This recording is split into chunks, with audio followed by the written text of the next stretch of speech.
In this lesson, we're going to have a look at how to divide double-digit numbers by a single digit using our times table. But in all of these situations, there's going to be some number left over, a remainder, and we're going to write this as a fraction. So here's our method. Now, having a look at this question here, 27 divided by 4, the first thing to realise is that 4 is the number that is dividing into 27. If we go to our 4 times table and we look along the 4 times table here, this is the first number that you get to where the next number would be too big. Look, there's 28. So we know that 4 goes in 6 times. That would be 24. 6 fours are 24. So we know that our answer is 6. But 6 fours are 24. We'll write this here. 6 times 4 is 24. And the difference between 24 and 27 is our remainder. So 24, 25, 26, 27, 3 left over. And because we were dividing by 4, 4 is the bottom of our fraction. So to get our remainder, remember, we just take 27 minus our 24, and that gives our 3, which is our remainder.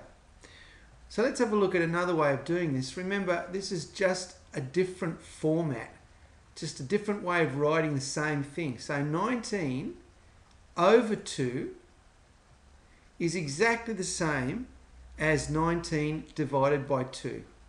So let's go to our 2 times table, and if we look along here, this is the number that we've got to look at, because any bigger than that, and it's bigger than the top number. So we know that the value of 2 into 19 goes, there it is, 9 times. Now 2 times 9 is 18. And remember, we're dividing into 19. So 19 take away 18 gives us our remainder of 1. So our 1 goes here over, remember, what we're dividing by, in this case, 2. So 9.5 is our answer. Let's look at C. This is the third way to write out a division. 5 into 34. This is exactly the same as 34 over 5 or 34 divided by 5. All of these things are asking the same thing, but in a different arrangement or a different format. So we need to look at our 5 times table. And so we go along until we find the number that is just under 34. And there it is. If I go any further, I get 35. So 30 is the number that we're looking for.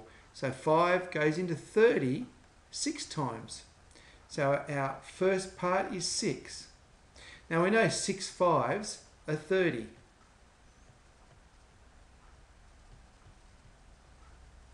But we know that the number that we're dividing into is 34.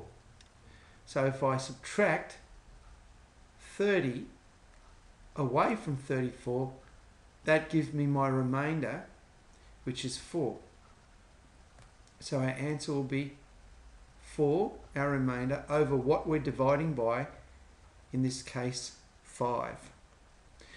So you need to practice a few of these and see if you can get them right, remembering that all of these are asking the same thing.